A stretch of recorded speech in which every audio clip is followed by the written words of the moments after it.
حضرت ابو ہریرہ فرماتے ہیں اللہ کی قسم لولا ابو بکرن، اگر ابو بکر نہ ہوتے واللہ لا اعبد ربک الی الارض ابدا، کعبہ کے رب کی قسم ابو ہریرہ کہتے ہیں اگر ابو بکر نہ ہوتے اللہ کی زمین پر اللہ کا نام لینے والا ایک بھی بندہ موجود نہ ہوتا۔ جیسا ابو بکر نے سنبھالا ہے امت کو حضور کے جانے کے بعد، بڑے بڑے لوگ ڈگمگا گئے تھے، حضرت عمر پیچھے ہٹ گئے تھے کہ اب کیا کریں، قبائل در قبائل مسلمان ہوئے، تفصیلات نہ آپ متحمل ہیں۔ 5 لوگ 5 ارد گرد مدینے اوالی مدینہ کے قبائل میں بیک وقت کھڑے ہوئے، 4 مرد تھے 1 عورت تھی جنہوں نے بیک وقت نبوت کا دعویٰ کیا۔ بیک وقت 5 لوگ کھڑے ہوئے، پھر لوگ کھڑے ہوئے جنہوں نے کہا ہم زکوٰۃ نہیں دیں گے، پھر کھڑے ہوئے انہوں نے کہا ہم نماز نہیں پڑھیں گے، کچھ کھڑے ہوئے انہوں نے کہا آپ جو قرآن لکھ کے لائے ہیں ہم اس قرآن کو، یعنی ایسے ایسے لوگ اندر سے کھڑے ہوئے۔ جب گھر سے بغاوتیں شروع ہو جائیں تو ان کو کچلنا تو سمجھدار لوگوں کا ہی کام ہوتا ہے نا، ان کو کچلنا اور ان کو پکڑنا اور ان کی تدبیر کے ساتھ حکمت کے ساتھ ان کی اصلاح کرنا۔ تو ایسے شخص کو اللہ نے اس امت کا امام، دنیا میں جتنے نبی آئے ہیں ہر نبی 2 صفتیں لے کے آیا ہے، گزرے ہوئے نبی کی تصدیق کرتا تھا، آنے والے نبی کی بشارت دیتا تھا۔ قرآن میں آتا ہے وَمُصَدِّقًا لِمَا بَيْنَ يَدَيَّ مِنَ التَّوْرَاةِ وَمُبَشِّرًا بِرَسُولٍ يَأْتِي مِن بَعْدِهِ اسْمُهُ احمد، کہ عیسیٰ علیہ السلام آئے، پچھلوں کی انہوں نے تصدیق کی، آنے والوں کی بشارت دی۔ موسیٰ علیہ السلام آئے، پچھلوں کی تصدیق کی، آنے والوں کی بشارت دی۔ ابراہیم علیہ السلام آئے، پچھلوں کی تصدیق کی، آنے والوں کی بشارت دی۔ ہمارے پیغمبر تشریف لائے، حضور کی بشارتیں تو آ چکی تھیں، حضور کے بعد نبی کوئی نہیں، اب حضور کی تصدیق کس نے کرنی ہے، اب حضور کی نبوت کا اعلان کس نے کرنا ہے، اب حضور کی نبوت پر دلائل کس نے دینے ہیں، اب حضور کی نبوت کا گواہ کس نے بننا ہے۔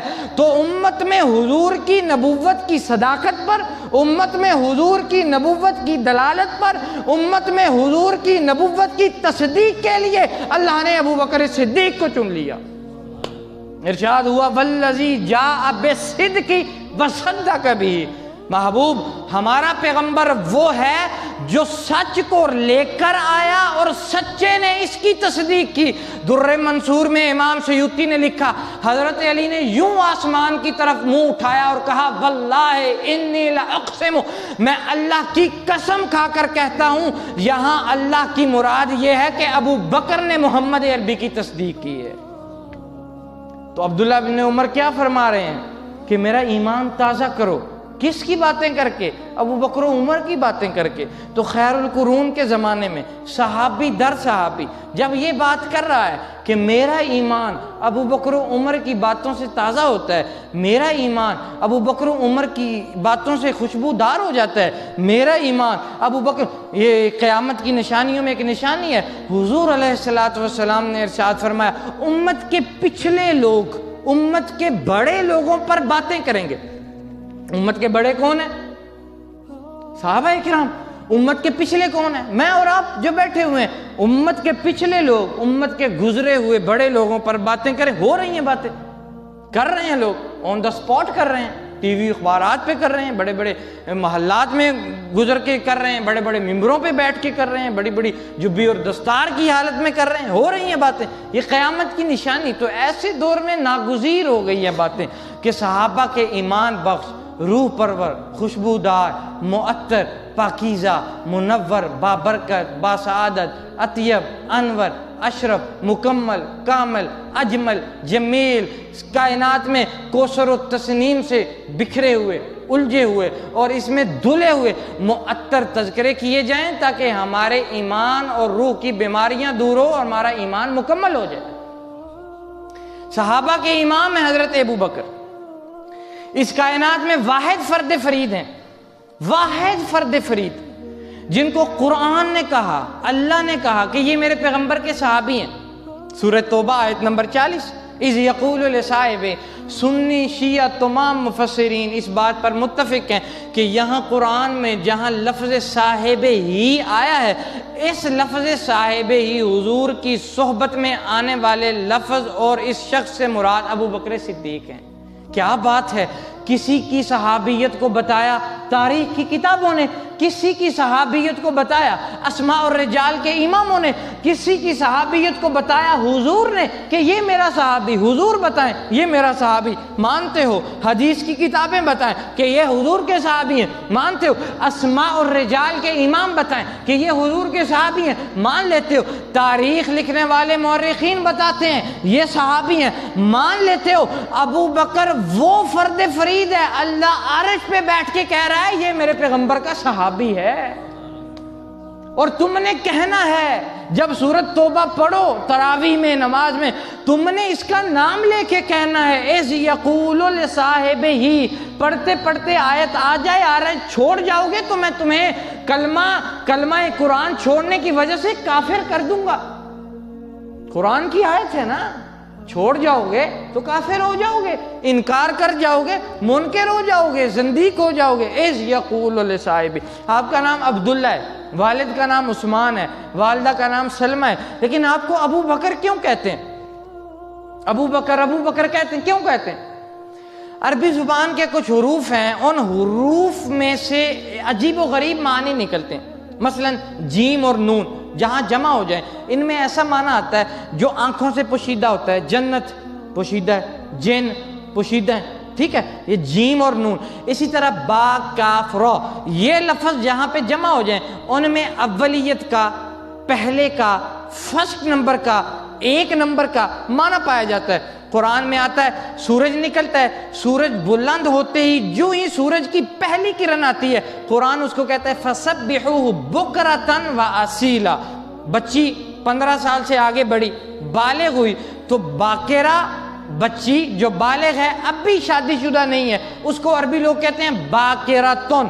کھجور ہیں یا کوئی بھی پھلدار درخت ہے، نیا نیا پھل کا موسم آیا، پہلا پھل جو لگتا ہے اس کو کہتے ہیں بکورا۔ آپ نے سنا ہوگا عرب میں جو آتے جاتے رہتے ہیں وہ کہتے ہیں آپ کے لیے تحفہ لائیں، بکورا، حاضی بکورا، یہ بکورا ہے۔ تو وہ اگر پہلا پھل لائے کسی درخت پر اسے بکورا کہتے ہیں۔ سورج نکلے، پہلی کرن آئے اسے بکرا کہتے ہیں۔ بچی جوان ہو، شادی نہ ہوئی ہو، اسے باکرہ کہتے ہیں۔ حضور اعلان نبوت فرمائے ساری دنیا حضور کی تکذیب کر رہی ہو اور جو آگے بڑھ کے تصدیق کرے اسے ابو بکر کہتے ہیں، اسے ابو بکر کہتے ہیں۔ اور واقعہ خصائص کبریٰ میں امام سیوطی نے نقل فرمایا ہے، حضرت ابو بکر شام تجارت کے لیے تشریف لے گئے، وہاں ایک رات خواب میں سوئے ہوئے ہیں، خواب دیکھتے ہیں آفتاب طلوع ہوا آسمان پر، وہ یوں زمین کی طرف ڈھلکنا شروع ہوا، ڈھلکتے ڈھلکتے میری جھولی میں آ کے گر گیا۔ قریب بحیرہ راہب کا ڈیرا تھا، صبح اٹھے وہاں تشریف لے گئے، لے جا کر اس کو خواب سنایا۔ بحیرہ راہب تھا، اس کی عمر 160 سے تجاوز ہو چکی تھی، یہ آنکھوں کی بھوئیں پروٹے جو ہیں یہ اس کی آنکھوں کے اوپر آ کر یوں آنکھیں بند ہو گئی تھیں۔ جب حضرت ابو بکر نے خواب سنایا تو اس نے یوں ہاتھ لگا کر اپنی آنکھوں کے اوپر سے بھوئیں اوپر کی اور حضرت ابو بکر کو کہا اپنے پیٹ سے کپڑا ہٹاؤ۔ حضرت ابو بکر نے پیٹ سے کپڑا ہٹایا، اس نے یوں کر کے حضرت ابو بکر کے پیٹ کو دیکھا، کبھی چہرے کو دیکھتا ہے کبھی پیٹ کو دیکھتا ہے، پھر کہتا ہے نیچے کرو، پھر حضرت ابو بکر کو کہتا ہے یوں کرو، کان دکھاؤ۔ حضرت ابو بکر نے کان دکھائے، پھر حضرت ابو بکر کو کہتا ہے میرے قریب ہو جاؤ، قریب ہوئے۔ اس نے کہا میں 70 گزشتہ کتابوں کا عالم ہوں، 160 سال عمر گزر چکی، ہماری کتابوں میں یہ پیشن گوئیاں موجود تھیں کہ ایک پیغمبر آئے گا جو نبیوں کی امامت کرے گا، کائنات میں نبوت، رسالت، ساری کائنات میں امامت، ساری کائنات میں عبادات، معاملات، معاشیات، معاشرت، رسالت، ڈنکے اسی کے بجیں گے۔ ہم کئی ہزار سال سے اس نبی کا انتظار کر رہے تھے جو تو نے خواب بتایا ہے، اس کی جو اٹھان ہے، اس کے اندر جو علامات ہیں، ان علامات کو جب میں نے اپنی کتابوں سے ملایا ہے تو مجھے یہ سمجھ آئی ہے کہ محمد عربی وہ آخری رسول آ چکے ہیں۔ کنت لہ وزیراً فی الحیات وخلیفتاً بعد الممات۔ تیرے میں وہ ساری نشانیاں ہیں، تو زندگی میں ان کا وزیر ہوگا، مرنے کے بعد ان کا خلیفۃ اور رسول بن جائے گا۔ حضرت ابو بکر واپس پلٹے، شام سے آئے، حضور علیہ الصلوۃ والسلام، دوستی تو پہلے ہی تھی، حضور کے ساتھ ایک تعلق تھا، یارانہ تھا۔ حضور علیہ الصلوۃ والسلام اور حضرت ابوبکر اکٹھے کپڑے کی تجارت کیا کرتے تھے۔ واپس آئے، حضور علیہ السلام کے در اقدس پہ دستک دی، حضور علیہ السلام تشریف لائے، باتیں ہوئی، کہا آپ نے نبوت کا اعلان کیا ہے؟ کہا ہاں میں نے نبوت کا اعلان کیا۔ کہا مت دلیل ھذا، اس کی دلیل کیا ہے؟ آپ کہتے ہیں آپ نبی ہیں، مت دلیل ھذا، اس کی دلیل کیا ہے؟ حضور علیہ السلام مسکرائے، فرمایا دلیل جو تم خواب شام میں دیکھ کے آئے ہو، کیا اور بھی دلیل کی ضرورت ہے؟ میرے عہد کے ایک شاعر نے ترجمہ کیا ہے، وہ کہتا ہے حضور سے ابوبکر نے کہا معجزہ دکھلائیے، معجزہ دکھلائیے تاکہ آؤں میں اسلام میں۔ سرکار کہنے لگے وہ معجزہ کم ہے جو دیکھ آئے ہو ملک شام میں۔ حضرت ابوبکر کا ایک نام صدیق ہے۔ حضور علیہ السلام جب شب معراج پلٹنے لگے تو حضور علیہ السلام نے حضرت جبرائیل سے کہا ان قومی اکذبونی، میری قوم تو مجھے پہلے ہی گالیاں دیتی ہے، وہ کہتی ہیں تو ساحر ہے، کاہن ہے، جادوگر ہے، تو بے وقوف ہے، تو نئی نئی باتیں کرتا ہے، نعوذ باللہ تو ہمارے دین کو بدل رہا ہے، ہمارے بچوں کو لڑوا رہا ہے، ہمارے گھروں کے اندر پھوٹیں ڈلوا رہا ہے۔ اب جب میں ان کو جا کے یہ بتاؤں گا کہ ایک آنے واحد میں، رات واحد میں، وقت واحد میں یہاں سے چلا مسجد اقصیٰ گیا، وہاں سے پھر آسمانوں پہ گیا، 1 2 3 4 5 6 7، پھر سدرہ پہ گیا، پھر عرش معلیٰ پہ گیا، جنت دیکھی، دوزخ دیکھی، آدم سے ملا، نوح سے ملا، یہ ملاقاتیں، وہ تو میری بات نہیں مانیں گے۔ جبرائیل مسکرائے، فرمایا یا رسول اللہ پریشان نہ ہو، اللہ فرما رہے ہیں آپ جائیں، جا کے اعلان کریں، ساری دنیا انکار کر دے، ابو بکر آپ کا اقرار کرے گا ہی کرے گا۔ معجم کبیر میں ہے، حضور نے آ کے اعلان کیا، ابو جہل اینڈ کمپنی نے حضور کی باتیں سنی، اور جیسے ہمارے ہوتا ہے کہ کسی بندے کا جب ہم ٹھٹھا اڑاتے ہیں، مذاق اڑاتے ہیں، 4 بندے ملتے ہیں، 2 گاؤں کی اس طرف نکل گئے جمعہ پڑھ کے، 2 اس طرف نکل گئے کہ باتیں مشہور کریں، یہ ابو جہل اینڈ کمپنی حضور کی باتیں سن کے فجر کی نماز کے بعد نکلے، حضرت چلتے چلتے حضرت ابوبکر کے پاس پہنچے اور جا کے کہتے ہیں کہ یار اگر کوئی بندہ یہ کہے کہ میں ایک رات میں مسجد اقصیٰ گیا، پھر وہاں سے آسمان اول پہ گیا، ثانی ثالث رابع خامس سادس وہاں تک پہنچا، پھر میں سدرہ پہ گیا، پھر میں عرش معلیٰ پہ گیا، اللہ سے صلاۃ و سلام کے تبادلے ہوئے، جنت دیکھی، دوزخ دیکھی، پھر میں واپس پلٹ آیا، اور واپس پلٹا اس شان سے کہ کنڈی ہل رہی تھی، بستر گرم تھا، وضو کا پانی چل رہا تھا، مان لو گے؟ کہا نہیں مانوں گا، ماننے والی بات ہی کوئی نہیں ماننی، یہ بات ہے ہی نہیں ماننے والی۔ اچھا یہ تو بتاؤ کہ کہا کس نے ہے، یہ تو بتاؤ کہ کہا کس نے ہے؟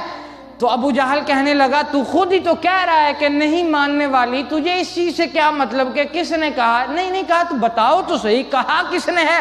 کہا آپ کے یار نے کہا ہے، محمد عربی نے کہا ہے، آمنہ کے لال نے کہا ہے، امام الانبیاء نے کہا ہے، فخر موجودات نے کہا ہے، وہ یہ کہہ رہے ہیں۔ ابو بکر مسکرائے، کہا اے قریبا، تو یہ کہہ رہا ہے نا کہ ایک رات میں یہ گئے، وہاں گئے، وہاں گئے، آ گئے، مانو گے کہ نہیں مانو گے؟ میں تو روزانہ یہ مانتا ہوں کہ جبرائیل حضور کا خادم ہو کر، غلام ہو کر، نوکر ہو کر 100 بار عرش سے فرش پہ آتا ہے۔ اگر وہ خادم ہو کر، نوکر ہو کر 100 بار روزانہ آ سکتا ہے تو یہ آقا ہو کر ایک بار نہیں جا سکتا؟